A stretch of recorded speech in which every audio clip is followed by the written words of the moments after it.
तो हेलो नमस्कार दोस्तों, मैं मुकेश सर आप सभी का स्वागत करते स्टूडेंट आज के इस प्यारी सी क्लास में। स्टूडेंट अगर आप सभी भी रेलवे आरपीएफ कांस्टेबल 2024 एग्जाम की तैयारी कर रहे हैं तो यकीन मानिए स्टूडेंट आज की क्लास आप सभी के लिए काफ़ी इंपॉर्टेंट होने वाला है, क्योंकि स्टूडेंट आज की इस क्लास के अंदर हम लोग बात करने वाले हिस्ट्री के जीके के कुछ ऐसे इंपॉर्टेंट प्रश्न जो कि आप सभी के आरपीएफ परीक्षा में बार बार पूछे जाते हैं। एंड स्टूडेंट आज की क्लास आप सभी के लिए काफ़ी इंपॉर्टेंट होने वाला है। तो चलिए स्टूडेंट आज की इस क्लास को स्टार्ट करते हैं। एंड स्टूडेंट उससे पहले आप सभी से एक छोटा सा रिक्वेस्ट है कि अभी तक आप सभी हमारे चैनल को सब्सक्राइब नहीं किए तो प्लीज स्टूडेंट चैनल को सब्सक्राइब कर लीजिएगा, ताकि ऐसा मोस्ट इंपोर्टेंट क्लास स्टूडेंट आप तक सबसे जल्द पहुंचते रहे। तो चलिए स्टूडेंट आज की इस क्लास को स्टार्ट करते पहले प्रश्न की ओर। और मैं आप सभी को दोस्तों बता दूं कि ये सारे प्रश्न आप सभी के हर एक रेलवे एग्जाम में पूछे जाते हैं।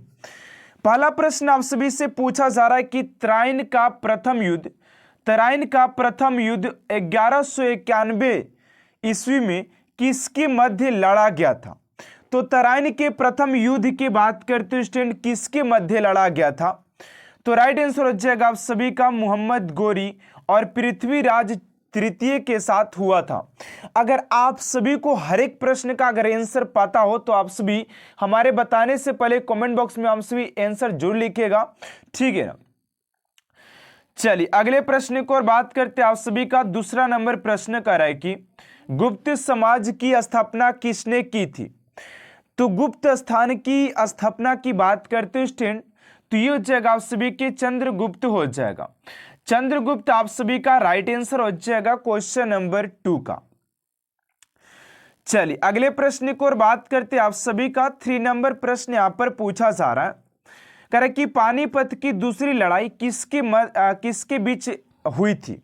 यहां पर आप सभी को सारे प्रश्न अगर देखने में लग रहा है कि यार सर तो ये तो सारे प्रश्न सिंपल है, क्या ऐसे प्रश्न रेलवे एग्जाम में पूछे जाते हैं। तो जी हां, आप सभी से ऐसे भी प्रश्न पूछे जाते हैं, लेकिन आप सभी की रिवीजन न होने कारण से ऐसे इजी प्रश्न भी एग्जाम में छूट जाते हैं, ठीक है ना।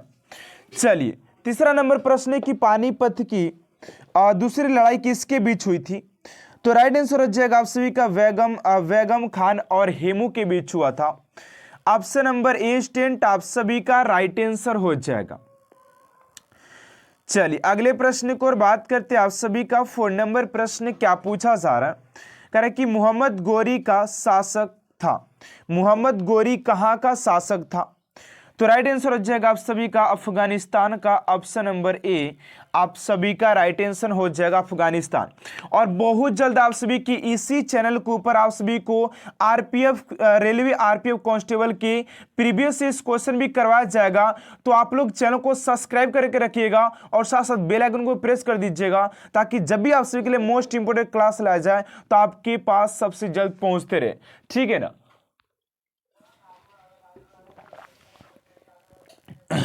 चलिए अगले प्रश्न को और बात करते हैं। आप सभी का 5 नंबर प्रश्न है कि बिहार प्रदेश को किस मुस्लिम शासक ने सर्वप्रथम जीता था। तो 5 का हो जाएगा आप सभी का बी यानी कि खिलजी हो जाएगा। ऑप्शन नंबर बी स्टूडेंट आप सभी का राइट आंसर हो जाएगा। चलिए अगले प्रश्न को और बात करते हैं स्टूडेंट। आप सभी का 6 नंबर प्रश्न यहां पर क्या पूछा जा रहा है, कह रहा है कि मुगल काल में सर्वप्रथम किस शहर में अंग्रेजों ने अपने कारखाने स्थापित किए। कह रहा है कि मुगल काल में सर्वप्रथम किस शहर में अंग्रेजों ने अपने कारखाने स्थापित किए। तो ये हो जाएगा आप सभी का सूरत। ऑप्शन नंबर डी स्टूडेंट आप सभी का राइट आंसर हो जाएगा क्वेश्चन नंबर 6 का। चलिए अगले प्रश्न को और बात करते हैं स्टूडेंट। आप सभी का 7 नंबर प्रश्न है, और आप लोगों से एक ही रिक्वेस्ट है कि आप लोग हर एक क्वेश्चन का आंसर कमेंट बॉक्स में डालिए हमारे आंसर बताने से पहले, जिससे कि आप सभी के एक कॉन्फिडेंस लेवल आता है, ठीक है ना। हम लोग इतने प्रश्न कर पा रहे हैं तो हम लोग इतने प्रश्न कर पा रहे हैं, ठीक है ना। तो ये सारे चीज आप लोग ध्यान में रखिएगा। कह रहा है कि किसके शासन काल में प्रथम चीनी यात्री भारत में आया था, यानी कि किसके शासन काल में चीनी यात्री भारत आया था। तो 7 का हो जाएगा डी यानी कि चंद्रगुप्त द्वितीय हो जाएगा। ऑप्शन नंबर डी आप सभी का राइट आंसर हो जाएगा। चलिए अगला प्रश्न 8 नंबर पूछा जा रहा है कि निम्नलिखित मुगल शासकों में से किसे प्रिंस ऑफ बिलियर्ड्स के नाम से पुकारा जाता है। तो 8 का हो जाएगा ऑप्शन नंबर सी यानी कि शाहजहां हो जाएगा। ऑप्शन नंबर सी स्टूडेंट आप सभी का राइट आंसर हो जाएगा क्वेश्चन नंबर 8 का। चलिए अगले प्रश्न को बात करते हैं आप सभी का 9 नंबर प्रश्न है कि सिख समुदाय के अंतिम गुरु थे। तो सिख समुदाय के अंतिम गुरु की बात करते हैं स्टूडेंट कि सिख समुदाय के अंतिम गुरु कौन है। तो हो जाएंगे आप सभी के गुरु गोविंद सिंह हो जाएंगे, यहाँ पर सिंह होना चाहिए सिंह। ऑप्शन नंबर सी आप सभी का राइट आंसर हो जाएगा। ओके चलिए अगले प्रश्न को बात करते हैं आप सभी का 10 नंबर प्रश्न है कि कुचिपुड़ी नृत्य कहाँ आरंभ हुआ था। तो कुचिपुड़ी नृत्य की बात करते तो आप सभी की आंध्र प्रदेश में आरंभ हुआ था। ऑप्शन नंबर बी आप सभी का राइट आंसर हो जाएगा आंध्र प्रदेश। ठीक है ना, अगर आपसे कंटेंट और क्लास अच्छा लग रहा है तो आप लोग चैनल को लाइक जरूर कर सकते हैं वीडियो को, ठीक है ना। चलिए अगले प्रश्न को और बात करते हैं 11 नंबर प्रश्न की चित्रकला की गंधार शैली का सूत्रपात्र किसके द्वारा किया जाता है। तो 11 का हो जाएगा आप सभी का महायान संप्रदाय हो जाएगा। ऑप्शन नंबर बी आप सभी का राइट आंसर हो जाएगा महायान संप्रदाय। चलिए अगले प्रश्न को और बात करते 12 नंबर की ताजमहल की डिजाइन तैयार करने वाला वस्तुकार कौन था। तो ताजमहल की डिजाइन को तैयार करने वाले वस्तुकार की बात किया जाए तो वो हो जाएंगे आप सभी के उस्ताद ईसा हो जाएंगे। ऑप्शन नंबर बी आप सभी का राइट आंसर हो जाएगा। ओके चलिए अगले प्रश्न को और बात करते 13 नंबर की बौद्धों के विश्वास के अनुसार गौतम बुद्ध का अगला अवतार किसे माना जाता है। तो ये जाएगा उसी का कल्कि। ऑप्शन नंबर ए आप सभी का राइट आंसर हो जाएगा कल्कि। चलिए अगले प्रश्न को और बात करते 14 नंबर प्रश्न क्या पूछा जा रहा, ध्यान दीजिएगा। कह रहे कि सम्राट अशोक ने निम्नलिखित में से किस महल का निर्माण फतेहपुर सीकरी में करवाया था। सम्राट अकबर के द्वारा फतेहपुर सीकरी में करवाया गया था। तो 14 का हो जाएगा सी यानी कि पंचमहल हो जाएगा ऑप्शन नंबर सी। चलिए अगले प्रश्न को और बात करते हैं स्टूडेंट आप सभी का 15 नंबर है कि कुतुब मीनार के पास स्थित लौह स्तंभ किस राजा ने बनवाया था। तो कुतुब मीनार के पास लौह स्तंभ की बात करें तो वो बनाया था उसी के चंद्रगुप्त द्वितीय हो जाएगा। ऑप्शन नंबर ए आप सभी का राइट आंसर हो जाएगा। चलिए अगले प्रश्न को और बात करते हैं 16 नंबर कि स्वामी दयानंद सरस्वती ने किस समाज की स्थापना की थी। तो स्वामी दयानंद सरस्वती की बात किया जाए तो 16 का जगह बी यानी कि आर्य समाज की स्थापना किए थे। ऑप्शन नंबर बी आप सभी का राइट आंसर हो जाएगा। चलिए अगले प्रश्न को और बात करते हैं आप सभी का 17 नंबर प्रश्न है कि निम्नलिखित में से किसने इबादत खाना बनाया है। तो ये हो जाएगा आप सभी का ऑप्शन नंबर हो जाएगा ए यानी कि अकबर के द्वारा। ऑप्शन नंबर ए आप सभी का राइट आंसर हो जाएगा। ठीक है चलिए अगले प्रश्न को और बात करते हैं यहाँ पर बिल्कुल ठीक है कोई दिक्कत नहीं। 18 नंबर प्रश्न की ओर बात करेंगे।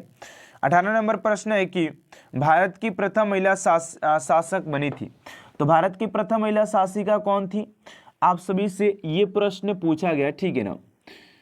तो इस क्वेश्चन का राइट आंसर हो जाएगा आप सभी का 18 का ऑप्शन नंबर बी यानी कि रजिया बेगम हो जाएगी। ऑप्शन नंबर बी आप सभी का राइट आंसर हो जाएगा रजिया बेगम। चलिए अगले प्रश्न को और बात करते हैं आप सभी का 19 नंबर प्रश्न की टीपू सुल्तान कहाँ का शासक था। तो टीपू सुल्तान की बात करते तो आप सभी के मैसूर का शासक हो जाएगा। ऑप्शन नंबर सी आप सभी का राइट आंसर हो जाएगा मैसूर। चलिए 20 नंबर प्रश्न है कि भारत में प्रथम मुस्लिम आक्रमणकारी था।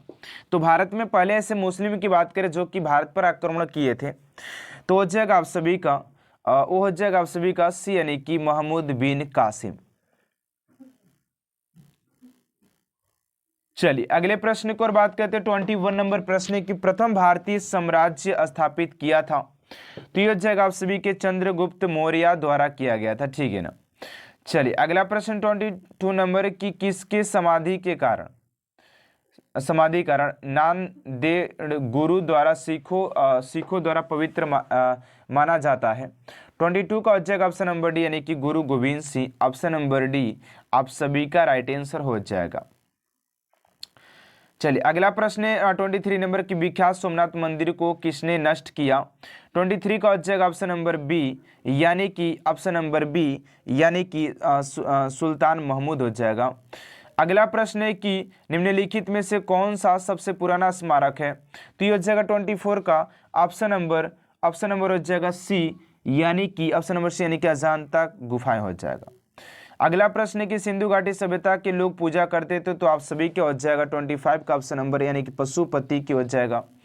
अगला प्रश्न 26 नंबर की त्रिपिटक धर्म ग्रंथ है, तो त्रिपिटक धर्म ग्रंथ की बात करते हैं तो बौद्धों का हो जाएगा ऑप्शन नंबर डी। चलिए अगला प्रश्न है 27 नंबर की पानीपत की तीसरी लड़ाई कब हुई थी।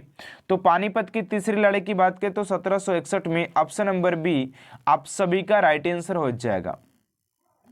अगला प्रश्न है कि मुगल साम्राज्य की नींव किस लड़ाई के बाद मानी जाती है। तो 28 का हो जाएगा ऑप्शन नंबर यानी कि प्रथम पानीपत की प्रथम लड़ाई। अगला प्रश्न है कि मुगल वंश की स्थापना भारत में कब हुई। 29 का हो जाएगा ऑप्शन नंबर सी यानी 1526 हो जाएगा, पानीपत के प्रथम युद्ध, ठीक है ना। अगला प्रश्न है प्लासी का युद्ध कब लड़ा गया था। तो इस क्वेश्चन का राइट आंसर क्या होगा स्टूडेंट, आप सभी को कमेंट बॉक्स में देना है एंड देखते हैं कितने स्टूडेंट इस क्वेश्चन का राइट आंसर कमेंट बॉक्स में दे पाते हैं। तो आज की क्लास को स्टूडेंट यहीं तक एंड करते हैं। आप सभी क्लास कैसा लगा कमेंट बॉक्स में जरूर बताइएगा। अगर आप सभी क्लास अच्छा लगे तो प्लीज चैनल को सब्सक्राइब कर साथ साथ बेल आइकन को प्रेस कर दीजिएगा ताकि ऐसा मोस्ट इंपोर्टेंट क्लास स्टूडेंट आप तक सबसे जल्द पहुंचते रहे। और आप सभी कमेंट बॉक्स में जरूर बताइएगा, आप अपना फीडबैक दीजिएगा कि आप सभी के लिए प्रीवियस क्वेश्चन लाया जाए कि नहीं लाया जाए। तो चलिए मिलते हैं नेक्स्ट क्लास में student. Thanks for watching my class.